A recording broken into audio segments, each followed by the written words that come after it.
Assalamualaikum warahmatullahi wabarakatuh. Yang terhormat, Bapak Imam Bagus Sumantri selaku dari dosen pengampu mata kuliah parasitologi, kami secara kelompok akan menjelaskan mengenai bagian 20 yaitu miscellaneous nematodes atau cacing-cacing yang lain.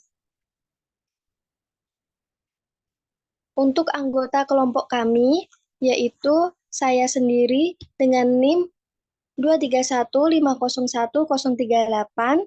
Kemudian ada teman saya Putri Anissa Aulia dengan NIM 231501013 dan juga teman saya Nabila Hamra dengan NIM 231501021.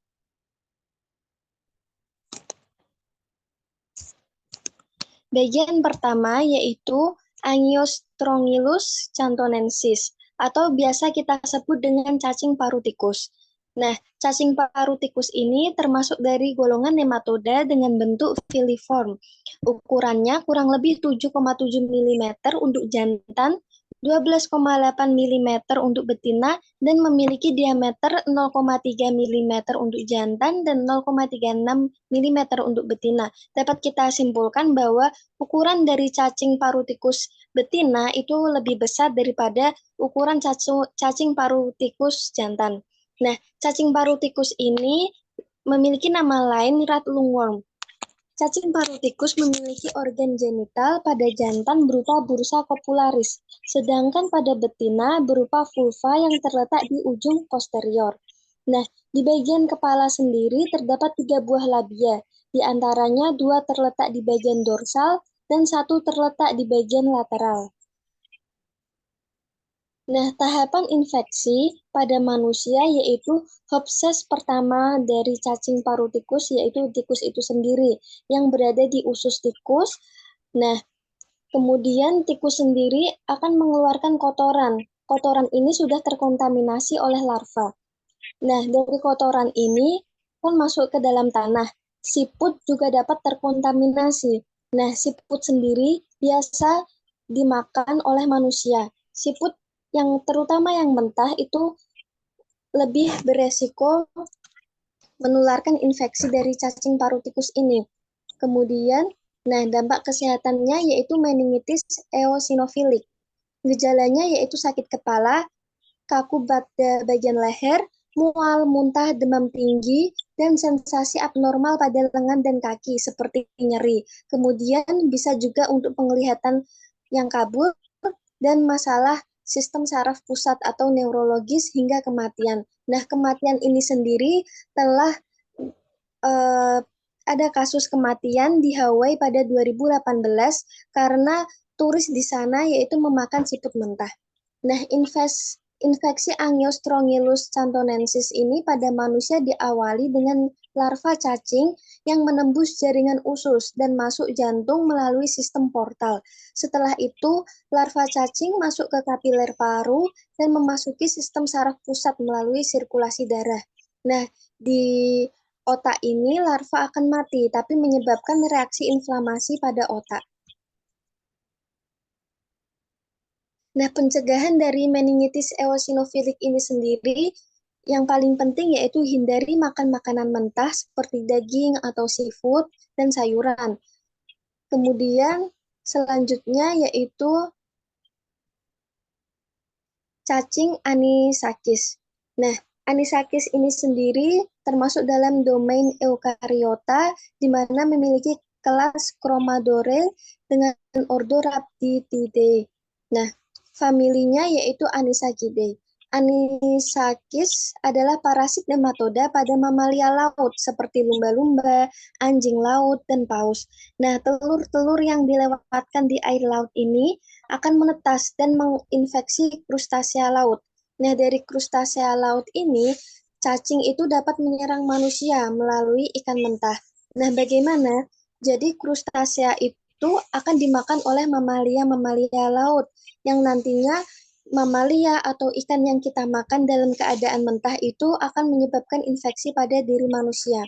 Nah, beberapa kasus anisakis, tubuh dapat menghasilkan imunoglobulin E untuk melawan parasit ini, sehingga reaksi yang terjadi yaitu reaksi alergi seperti anafilaksis. Nah, kemudian infeksi pada manusia, tahap pertama yaitu telur yang menetas di lautan. Nah, kemudian dari telur ini larvanya menetas dan dimakan oleh krustasea, yang nantinya krustasea yang sudah terinfeksi ini dimakan oleh cumi-cumi, ikan, dan mamalia-mamalia laut lainnya. Nah, dari cumi-cumi, ikan, dan mamalia lainnya yang terinfeksi, akhirnya dimakan manusia dalam keadaan mentah. Nah, dampak kesehatannya itu, larva ini dapat menembus dinding usus pada tingkat tenggorokan, lambung, yang mengarah ke peradangan lokal atau pembentukan granuloma. Nah, kasus dari infeksi anisakis ini banyak ditemukan di negara Jepang karena seperti yang kita tahu, jadi di negara Jepang itu memiliki kebiasaan konsumsi daging atau ikan segar mentah. Nah, gejala yang dirasakan dari infeksi anisakis ini sendiri yaitu sakit perut yang hebat, mual, dan muntah.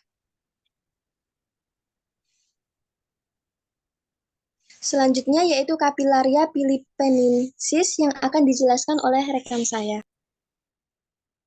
Baik, selanjutnya Capillaria philippinensis. Kapilariasis adalah penyakit parasit pada manusia yang disebabkan oleh dua spesies kapiler yang berbeda, yaitu Capillaria hepatica dan Capillaria philippinensis. Capillaria hepatica ditularkan melalui kotoran hewan yang terinfeksi dan dapat menyebabkan hepatitis. Sedangkan Capillaria philippinensis ditularkan melalui konsumsi ikan air tawar kecil yang terinfeksi dan dapat menyebabkan diare dan kekurusan. Kapilariasis usus pertama kali ditemukan di Filipina pada tahun 1963 dan sejak itu penyakit ini terus ditemukan.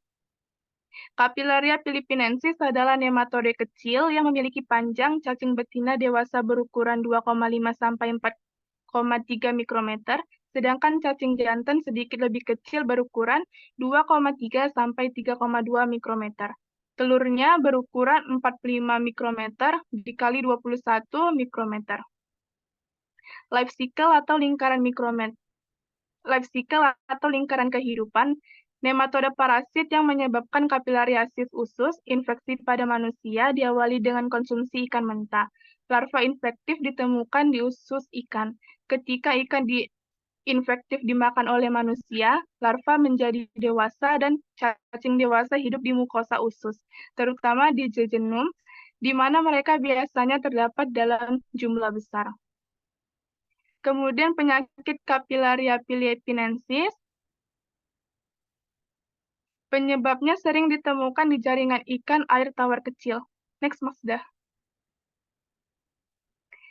Ketika manusia menelan ikan mentah atau setengah matang yang terinfeksi, larva bermigrasi ke usus dan berkembang menjadi cacing dewasa. Ketika manusia pertama kali terinfeksi Capillaria philippinensis, tanda dan gejalanya meliputi sakit perut, diare, terus nantinya bisa mual, muntah, penurunan berat badan, bahkan kematian bisa terjadi. Next. Selanjutnya ada Gnatostoma spinigerum. Habitatnya umumnya dapat ditemukan di lingkungan tropis basah. Larva juga ditemukan di banyak kelas hewan yang menghuni ekosistem tersebut. Meskipun spesies anjing dan kucing dan mungkin babi dianggap sebagai inang definitif. 36 inang perantara, kedua yang terinfeksi secara alami telah dideskripsikan bersama dengan inang potensial tambahan yang ditentukan secara eksperimental. Ukuran dari Gnatostoma spinigerum yaitu betina 25 hingga 55 mikrometer dan jantan 10 hingga 25 mikrometer. Spesiesnya sebagian dicirikan oleh kepala bulat dengan sepasang bibir lateral yang mengelilingi mulut pada sumbu memanjang. Daerah kepala ditutupi oleh barisan dari kutikula yang melintang secara internal. Kepala terbagi menjadi 4 kantung kelenjar serviks yang menempel di dekat esofagus, serta 4 ruang berongga yang disebut balonet, masing-masing bersambung dengan kantung serviks melalui saluran sentral. Kemudian sifatnya cenderung bermigrasi secara tidak terduga ke seluruh jaringan inang paratenik. Hal ini mungkin membawa mereka ke lapisan kulit yang dangkal seperti yang biasanya terjadi pada manusia, atau mungkin mereka ke area yang lebih sensitif seperti mata, otak, atau sumsum tulang belakang. Akibatnya dapat kerusakan parah pada sistem saraf. Jika cacing tetap berada di dekat lapisan kulit, kerusakan yang ditimbulkan relatif kecil meskipun cacing dapat keluar dari kulit secara spontan. Next. Penyebab dari Gnatostoma spinigarum, orang yang dapat terinfeksi dengan memakan ikan air tawar mentah atau setengah matang, atau belut, kata, unggas, atau ular. Gejala orang yang terinfeksi parasit ini dapat mengalami gejala-gejala seperti sakit kepala, leher kaku, mual, muntah, fotofobia atau kepekaan terhadap cahaya, dan perubahan mental atau kebingungan. Mereka mungkin juga mengalami kesemutan atau perih pada kulit mereka dan mengalami demam ringan.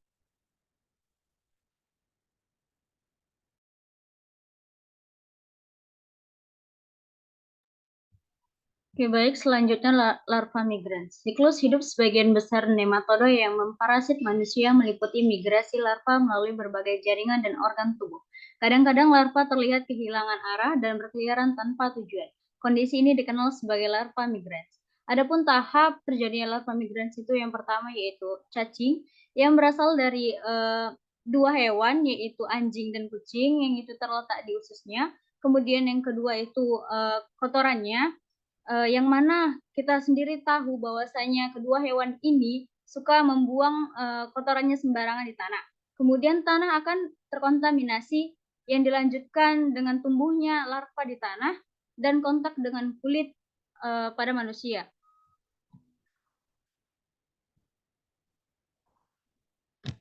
Nah, apa itu larva migrans?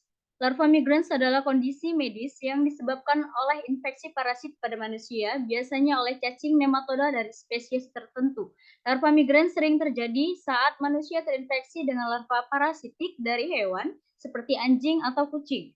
Larva ini dapat masuk ke dalam tubuh manusia melalui kontak langsung atau melalui tanah yang terkontaminasi. Infeksi ini biasanya menyebabkan gejala kulit seperti ruam, gatal, dan pembengkakan. Next.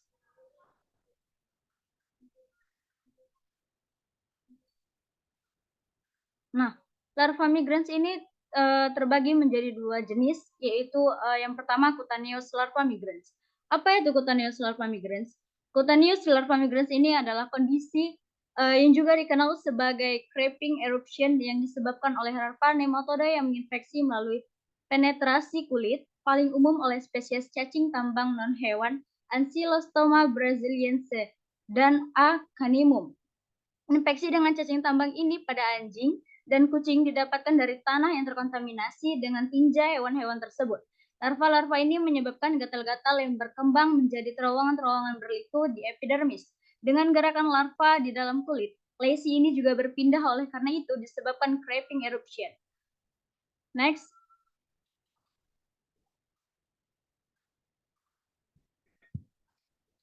Yang kedua yaitu visceral larva migrans.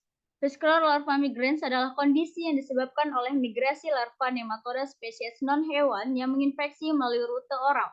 Penyebab paling umum adalah cacing Tozocara canis pada anjing dan jarang terjadi pada cacing piket pada kucing.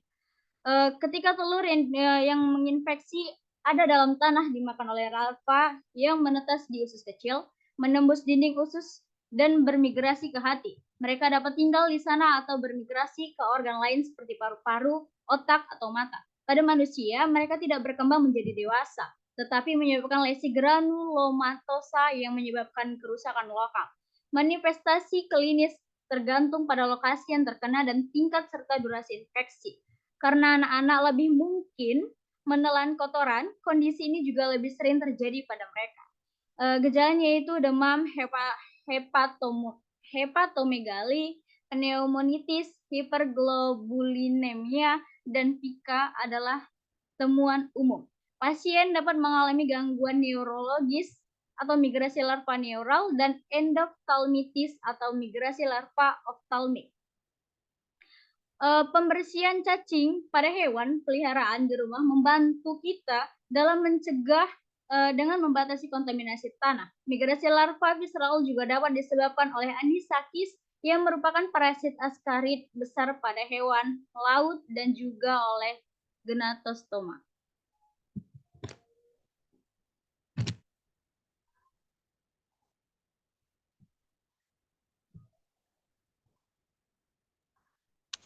Baik, sekian dari presentasi kami mengenai bagian 20 dari buku Textbook of Microbiology, Parasitologi.